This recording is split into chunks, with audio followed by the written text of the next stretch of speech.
मैं Sidhi Kumar, RB tuition centre Panchupur Rosera. हमारे संस्कृति और संस्कृत को मेरा प्रणाम। आज आप लोगों को मैं जिस पाठ के बारे में बताने जा रहा हूं, वह बिहार राज्य की राजधानी है और ये संस्कृत ट्यूशन भाग 2 वर्ग 10 द्वितीय पाठः पाटलिपुत्र वैभवम, अर्थात पत्ता के वैभव के बारे में इस पाठ से हम जानकारी लेंगे। अब हम ऊपर का जो संस्कृत की लाइन है पढ़ते हैं और आपको यहाँ पर हिंदी दिया गया है और जितने पैराग्राफ में ये बुक बटे हैं, ये पाठ बटे हैं, जितने भी पैराग्राफ में ये पाठ बटे हैं, प्रत्येक पैराग्राफ का दिया गया। ये हो गया आपके पाठ के ऊपर विषय के बारे में, पाठ विषय के बारे में इतना ये लिखा गया है। पाठ विषय के बारे में प्रथम पैराग्राफ, द्वितीय पैराग्राफ और तृतीय पैराग्राफ जो है, प्रथम, द्वितीय और तृतीय पैराग्राफ हम इस वीडियो में आपको पूर्ण रूपेण से बताएंगे, इसकी व्याख्या के बारे में। और चौथा, पांचवा और छठा पैराग्राफ आप दूसरे वीडियो में पढ़ेंगे। प्रथम वीडियो में आप 1, 2, 3 पैराग्राफ और दूसरे वीडियो में यानी पाटलिपुत्र वैभवम भाग 2, उसमें आप इसी पाठ के जो चौथा, पांचवा और छठा पैराग्राफ है उसको आप पढ़ेंगे। तो प्रथम है पाठ परिचय।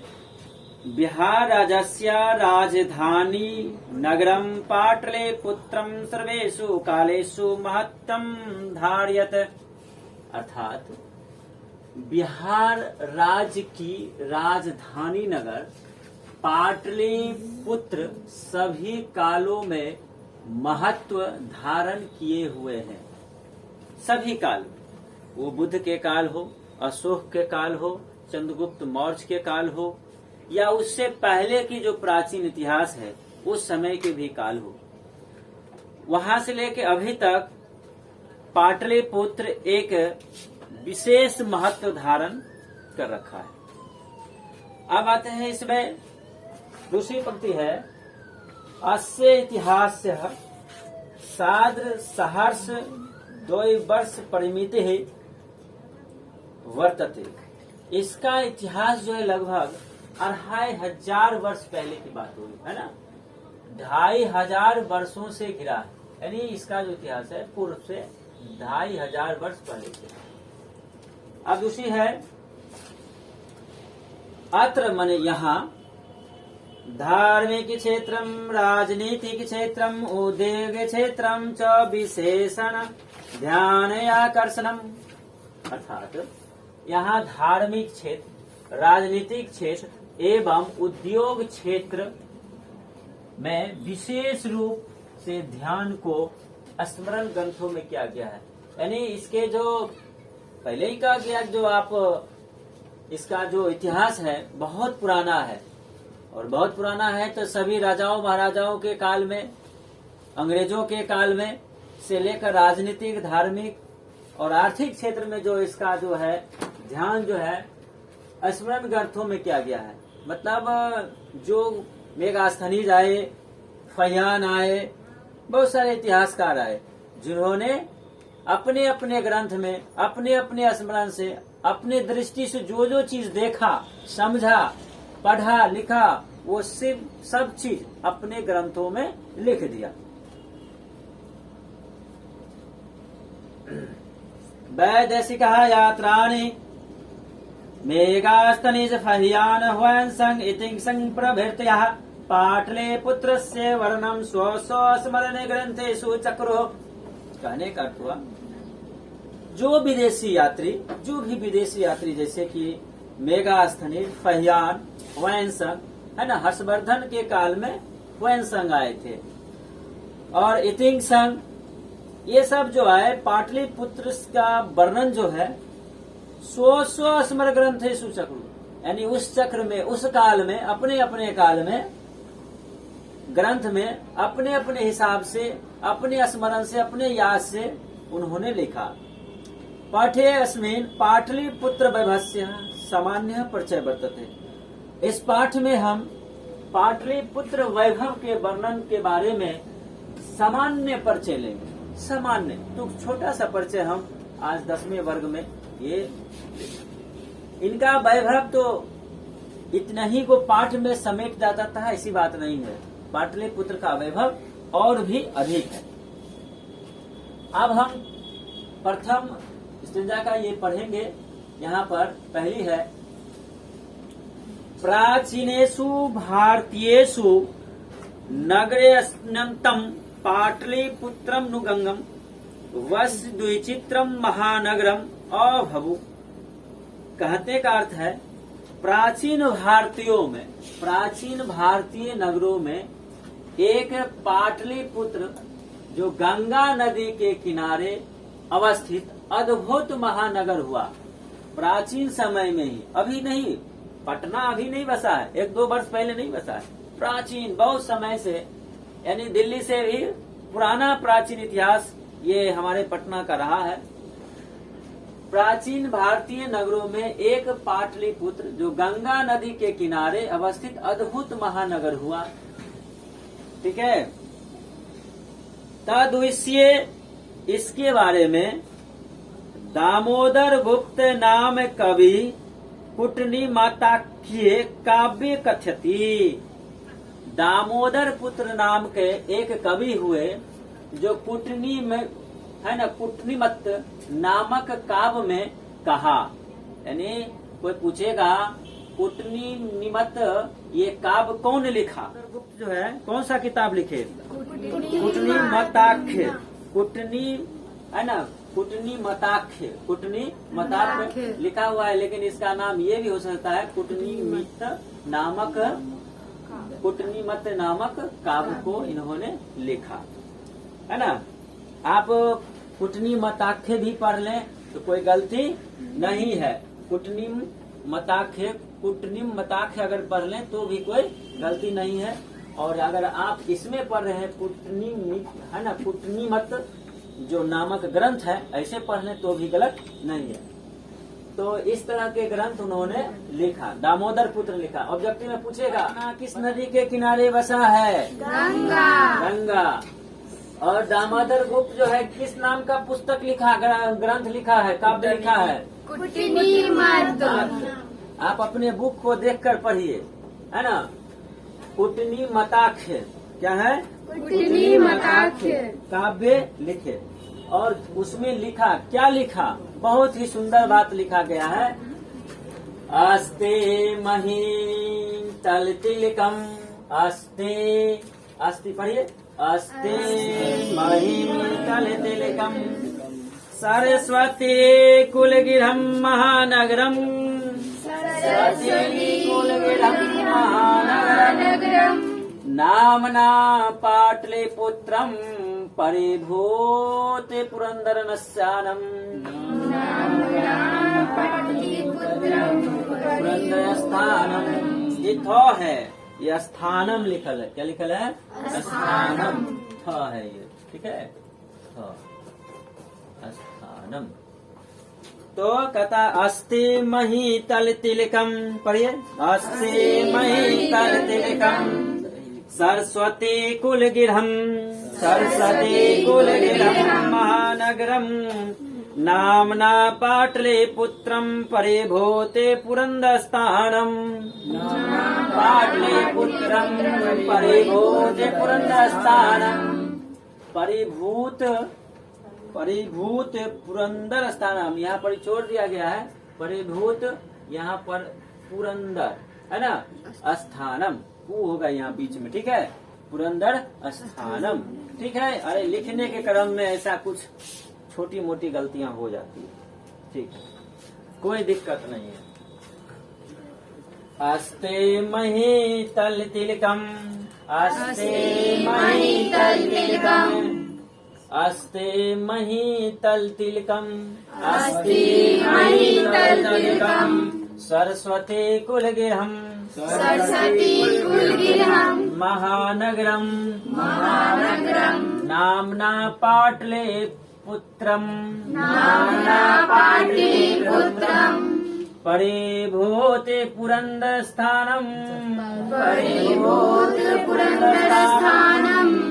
कहता है पृथ्वी के तिलक, अर्थात पूरे ब्रह्मांड में जो पृथ्वी है उसका तिलक, तिलक कहाँ लगा जाता है? ऊपर माथा में, यानी सबसे ऊपर है ना। विद्वानों का कुल गृह, खुद इंद्रालय के से भी क्या लिख दिया, को भी जीतने वाला पाटलिपुत्र का नाम क्या है? नगर है। अर्थात ये भी कह सकते हैं कि पृथ्वी के तिलक भूत है ना, तिलक भूत विद्वानों का अर्थात साक्षात सरस्वती का कुल गृह और इंद्र के इंद्रासन से भी क्या सुंदर, बढ़िया, इंद्र के इंद्रासन से भी, स्वर्ग से भी सुंदर कह सकते हैं। क्या कह सकते हैं? स्वर्ग से भी सुंदर, स्वर्ग से भी पृथ्वी का तिलक, विद्वानों का निवास स्थली पटना महानगर स्वर्ग से भी सुंदर है। किससे? स्वर्ग से भी सुंदर है। इंद्रालय को जीत लिया जो, बताओ, अर्थात उस स्वर्ग को जीत लिया है। इंद्रालय माने क्या? इंद्र के घर, जहाँ पर इंद्र भगवान बैठते हैं, उनसे भी महान ये पटना था। यानी कितना सुंदर बात कहा दामोदर गुप्त ने, इसमें कुटनी मिताख में क्या कहा? अस्ति मही तल तिलकम सरस्वती कुल गृहम महानगरम, अर्थात ये पटना नगर सरस्वती का कुल गृह, मतलब विद्वानों के भंडार की जगह थे, जहाँ पर विद्वानों का निवास स्थान, और इंद्र के इंद्रालय अर्थात स्वर्ग से भी ये सुंदर था। क्या सुंदर है? कौन? पटना नगर, पटना नगर। इसको याद कर लेना है, ठीक है। आइए अब आते हैं दूसरे स्थान, यहाँ से इतिहास श्रूयते यत्र गंगायास्तीरे बुद्धिकाले पाटले ग्रामः स्थितः आसीत्। इतिहास में सुनने को मिलता है, इतिहास से ज्ञात होता है, इतिहास से सुनने को मिलता है, इतिहास से ज्ञात होता है कि गंगा के किनारे बुद्ध काल में यह पाटली ग्राम के नाम से था। इतिहास गवाह कि बुद्ध के समय गंगा के किनारे पाटली ग्राम अवस्थित था, अर्थात उस अभी न पटना नाम है। बुद्ध के समय गंगा के किनारे जो ये नगर था, इसका नाम क्या था? पाटली। से श्रूयते यत् गंगायास्तीरे बुद्ध काले, गंगायास्तीरे यानी गंगा के किनारे, बुद्ध काले पाटली ग्रामः स्थितः आसीत्, अर्थात बुद्ध के समय, इतिहास गवाह है, इतिहास से सुनने को मिलता है कि बुद्ध के समय यह ग्राम जो था, यह नगर, वो पाटली ग्राम था। क्या था? पाटली ग्राम। यत्र च भगवान बुद्ध बहुकृत्या समागतः, और इस यहाँ, यत्र माने यहाँ, उन्होंने कहा क्या कि यहाँ भगवान बुद्ध अनेक बार आए। कहाँ? पटना नगर में भगवान बुद्ध कितने बार आए? अनेक बार आए। तेन कथितम् आसीत् यद् ग्रामोऽयं महानगरं भविष्यति, किन्तु कलहस्य अग्निदहस्य जलपुरस्य च भयात् सर्वदाकन्तम् भविष्यति। कहने का अर्थ हुआ, ये जो शहर होगा वो महान तो हो गए, महानगर बनेंगे, लेकिन क्या? कलहस्य अग्निदाहस्य जलपुरस्य च भयात सर्वदाकंतम भविष्यति, अर्थात यह जो है कलांतर में बाद में पाटली ग्राम ही पाटलिपुत्र कहा जाएगा, लेकिन क्या? उस नगर महानगर तो होगा, लेकिन कलह होगा। कलह माने कि दुख तकलीफ है ना। और कौन चीज के कलह से? आग और बाढ़ से। आग और बाढ़ से यह क्या प्रभावित रहेगा, अगलग्गी और बाढ़, ये चीज यहाँ से कलह देगा, कष्ट देगा, दुख देगा, ये सर्वदा होते रहेगा। ये भगवान बुद्ध ने भविष्यवाणी किए थे उस समय।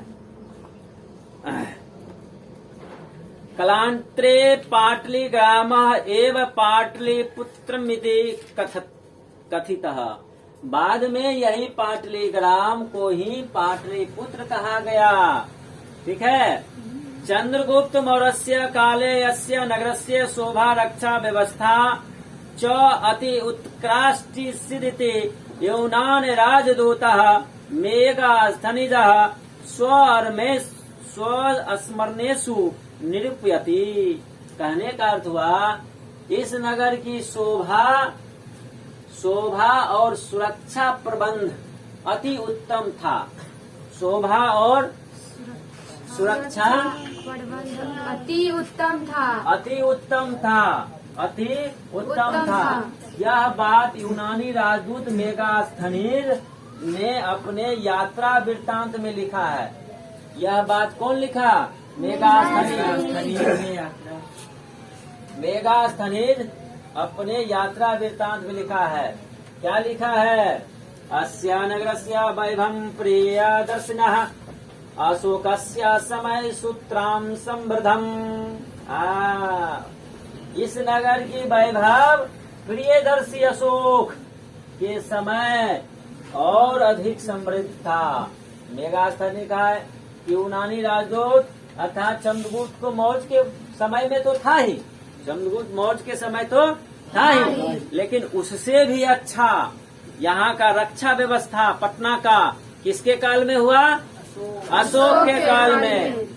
किसके काल में? अशोक के काल में। अशोक के काल में। ठीक है। ये तीसरा पैराग्राफ तक आप लोग ने इसका हिंदी अनुवाद और